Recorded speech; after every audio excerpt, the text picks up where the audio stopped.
જય હિન્દ બાળ દોસ્તો, આજે આપણે વાત કરીશું સ્વાધ્યાય 1.3 ના એક્ઝામ્પલ નંબર 5 ના ઈ એફ ઝી અને એચ વિશે. તો સૌથી પહેલા આપણે જોશું, અહીં આપેલો છે ઈ એક્ઝામ્પલ 625 ગુણ્યા -35 વત્તા -625 ગુણ્યા 65 યોગ્ય ગુણધર્મનો ઉપયોગ કરી અને આપણે અહીંયા જે એક્ઝામ્પલ આપેલો છે તેમનું સોલ્યુશન આપવાનું છે. તો અહીંયા પહેલા આપણે સંખ્યાઓ જોશું. તો અહીંયા બે પદ છે, આ પ્રથમ પદ અને બીજું પદ. બંને પદની અંદર 625 એ એવી સંખ્યા છે કે જે આપણે બંને પદની અંદર જોવા મળે છે. તો બંને પદની અંદર હોય તો આપણે શું કરીશું, તેમને સામાન્ય લઈ લેશું.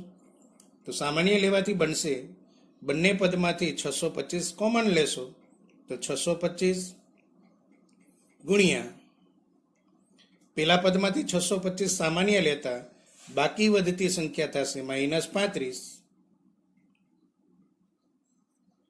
વત્તા અહીંયા જે છે પદ વત્તા અને ઓછા દ્વારા છૂટા પડે. તો જેના દ્વારા છૂટું પડતું હોય એ ચિહ્ન તો એમનું એમ જ આવશે જ્યારે સામાન્ય લઉં ત્યારે. તો અહીંયા વત્તા હતા તો પ્લસના પ્લસ જ. હવે 625 સામાન્ય લીધા તો અહીંયાથી નિશાની હજી બાકી વધે છે માઇનસ, અને કોને લાગુ પડી જશે, 65 જે વધે છે તેને. તો બીજા પદમાંથી બાકી વધશે -65. અહીંયા બે પદ હતા અને તેમાંથી આપણે કોમન લીધેલા છે 625. તો અહીંયા સામાન્ય જ્યારે આપણે કોઈ પણ પદમાંથી લઈએ છીએ ત્યારે કયા ગુણધર્મનો ઉપયોગ થાય છે, તો કે વિભાજનના ગુણધર્મનો ઉપયોગ થાય છે. તો અહીંયા ઉપયોગ થયેલો છે ગુણધર્મ વિભાજનનો ગુણધર્મ. 625 ગુણ્યા પેલા અહીંયા બે ચિહ્ન જોવા મળે છે તો એક ચિહ્ન દૂર કરશું તો -35 પ્લસ માઇનસ -65 625 -35 -65 બંનેની નિશાની સરખી તો શું થશે, સરવાળો 65 વત્તા 35 થઈ જશે. 5 ને 5 10 ની શૂન્ય વધી 1 3 ને 6 9 ને 1 10 અને બંને સંખ્યાઓ માઇનસ હતી તો સરવાળો થયો પછી ચિહ્ન રહેશે માઇનસ. તો આપણને મળે છે -35 -65 બરાબર -100. હવે ગુણાકાર કરીશું. તો ગુણાકાર કરવા માટે પેલા ચિહ્નને ધ્યાનમાં નથી લેતા, આપણે અંકોનો જ ગુણાકાર કરીશું. એક સાથે કોઈ પણ સંખ્યાનો ગુણાકાર તેની તે જ સંખ્યા મળે. તો 625 ગુણ્યા 1 એટલે આપણે મળશે 625. પાછળ 2 શૂન્ય. હવે ચિહ્ન જોઈએ, બંનેના ચિહ્ન જુદા જુદા હતા, એક પ્લસ હતું એક માઇનસ હતું. તો પરિણામ કેવું થશે, માઇનસ. જો સરખા ચિહ્ન હોય તો પરિણામ પ્લસ, ભિન્ન ચિહ્ન હોય તો પરિણામ માઇનસ. તો આપણે જવાબ મળે છે -62,500.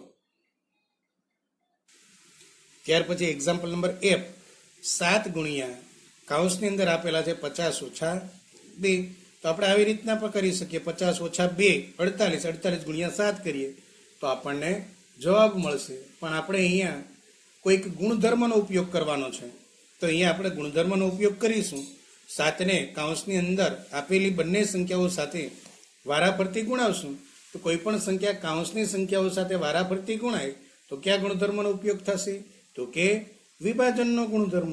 તો અહીંયા 7 ને અંદર ગુણાવશો તો આપણને મળશે 7 ગુણ્યા 50 પેલી સંખ્યા સાથે ગુણાણા, ત્યારબાદ જે ચિહ્ન છે તેનું તે જ 7 ગુણ્યા કેટલા થશે 2. તો અહીંયા ગુણધર્મનો ઉપયોગ થયો વિભાજનનો ગુણધર્મ.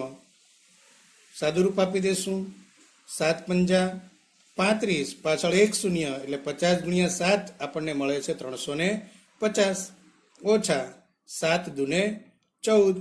350 માંથી 14 બાદ કરશો તો 350 -14. શૂન્યમાંથી 4 ન જાય, 5 ને ત્યાંથી દસકો લેશું, અહીંયા કેટલા વધશે 4. 10, 10 માંથી 4 જશે તો 6, 4 માંથી 1 જાય તો 3 અને 3. તો આપણને જવાબ મળશે 336. ને અહીંયા કયા ગુણધર્મનો ઉપયોગ થયો છે? વિભાજનનો ગુણધર્મ. એક્ઝામ્પલ નંબર જી, -17 ગુણ્યા -29. તો અહીંયા આપણે ગુણધર્મનો ઉપયોગ કરીને એક્ઝામ્પલ ગણવાનો છે. તો આપણે સંખ્યા આપેલી છે 29, તેમના બે ભાગમાં ડિવાઈડ કરી દઈશું. તો બે ભાગ કેવી રીતના પાડશો? તો 29ની નજીકની શૂન્યવાળી સંખ્યાઓ 2 છે. 29ની નજીકની શૂન્યવાળી સંખ્યાઓ કેટલી છે? 2. એક 30 અને બીજા 20. બે સંખ્યાઓ 29ની નજીકની શૂન્યવાળી સંખ્યાઓ છે. તો હવે શું કરીશું? આપણે બેમાંથી એક શૂન્યવાળી સંખ્યાને નજીક જઈશું. તો 30 છે એ કેટલા દૂર છે? તો કે 1 એકમ જેટલા. અને 29 છે એ 20 કરતા કેટલા દૂર છે? તો કે 9 એકમ જેટલા. તો અહીંયા ભાગ કરીશું -29ના. તો -29ને આવી રીતના લખી શકશો, -30 વત્તા 1. 1 ઓછા ને 1 વત્તા તો બાદ બાકી થશે, આપણને મળે છે -29. અને બીજું આવી રીતના પણ લખી શકશો, -29 બરાબર -20. અને બીજી સંખ્યા પણ કેવી લેવી પડશે? માઇનસ. તો આવી રીતના પણ મળશે.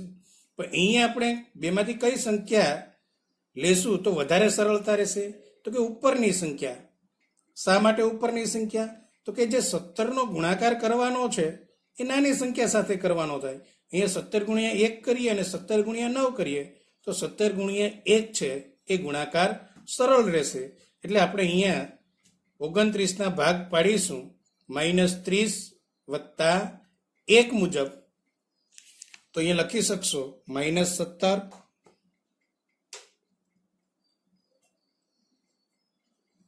ગુણ્યા 29 ને બે ભાગમાં વહેંચશો તો થશે -30 વત્તા 1. એક સંખ્યા ઓછા ને એક સંખ્યા વત્તા બાદ બાકી થશે. 30 માંથી 1 જાય 29. નિશાની મોટી સંખ્યાની તો -29. હવે અહીંયા -17 ને વારાફરતી કાઉન્સની બંને સંખ્યાઓ સાથે વારાફરતી ગુણાવીએ તો -17 ગુણ્યા -30, -17 ગુણ્યા -30 વત્તા -17 ગુણ્યા 1. કોઈ પણ સંખ્યા કાઉન્સની સંખ્યાઓ સાથે ગુણાશે વારાફરતી તો અહીંયા કયા ગુણધર્મનો ઉપયોગ થયેલો છે? વિભાજનનો ગુણધર્મ. તો થશે -17 ગુણ્યા -30. બે પદ મળેલા છે, પહેલા પદનો ગુણાકાર, બીજા પદની બંને સંખ્યાઓનો એકબીજા સાથે ગુણાકાર. તો પેલા અંકોનો ગુણાકાર કરશું. 17 તેરી 51, પાછળ 1 શૂન્ય. હવે બંને સંખ્યાઓ જે ગુણાકારની અંદર હતી તે બંને સંખ્યાઓનું ચિહ્ન શું હતું? માઇનસ, એટલે કે સરખું હતું. જો બંને સંખ્યાઓ ગુણાકારમાં હોય અને તેમનું ચિહ્ન એક સરખું હોય તો પરિણામ સ્વરૂપે મળતો પૂર્ણાંક શું થશે? પ્લસ. તો બંનેનો ગુણાકાર કરવાથી આપણને મળેલા છે 510, પણ કેવા થશે? વત્તા, કારણ કે અહીંયા ગુણાકારમાં જે સંખ્યા હતી એ બંનેનું ચિહ્ન સરખું હતું તો વત્તા 510. 17 ગુણ્યા 1 કેટલા થશે? 17 ગુણ્યા 1 17. તો કેવા? એક સંખ્યા ઓછા ને એક સંખ્યા વત્તા તો માઇનસ. સાદુરૂપ આપશો 510 વત્તે ઓછે ઓછા 17. બાદ બાકી કરશો 510 માંથી 17 બાદ કરવાના છે. શૂન્યમાંથી 7 ન જાય, એકની ત્યાંથી 10 કો લેશો ત્યાં શૂન્ય વધશે 10. 10 માંથી 7 જશે તો 3. ફરી પાછા શૂન્યમાંથી 1 ન જાય, 5 ને ત્યાંથી 10 કો લેશો, અહીંયા 5 ને ત્યાં વધશે 4. 10. 10 માંથી 1 જાય તો 9 અને 4. તો જવાબ આપણને મળશે 493. અને કયા ગુણધર્મનો ઉપયોગ થયેલો છે? વિભાજનનો ગુણધર્મ. અને તમારે જવાબની ચકાસણી કરવી હોય તો બંનેનો સીધો જ ગુણાકાર કરી અને ચેક કરી જુઓ કે આપણને મળેલો જવાબ સાચો છે કે ખોટો. ત્યાર પછી એક્ઝામ્પલ નંબર H, -57 ગુણ્યા -19 વત્તા 57. અહીંયા આપેલ રકમ છે એમાં બે પદ છે. એક પદ અને આ બીજું પદ, કારણ કે પદ વત્તા અને ઓછા દ્વારા છૂટા પડે છે. તો વત્તા દ્વારા છૂટા પડે તો અહીંયા આ એક પદ થશે અને બીજું પદ. હવે બંને પદની અંદર 57 એક સરખા છે. તો 57 આપણે શું કરીશું? સામાન્ય લઈ લેશું. 57 સામાન્ય લઈએ તો આપણને મળશે 57 ગુણ્યા કૌંસની અંદર 57 કોમન લીધા, અહીંયાથી માઇનસ અને અહીંયા -19. તો માઇનસ માઇનસ કેવા થઈ જશે? +19.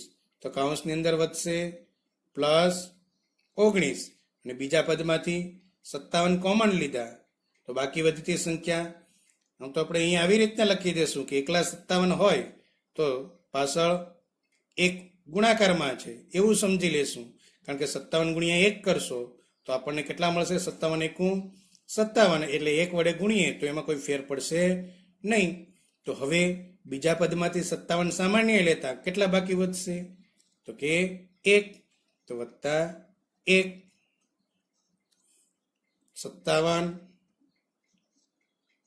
ગુણ્યા 19 વત્તા 1 કેટલા થશે? 20.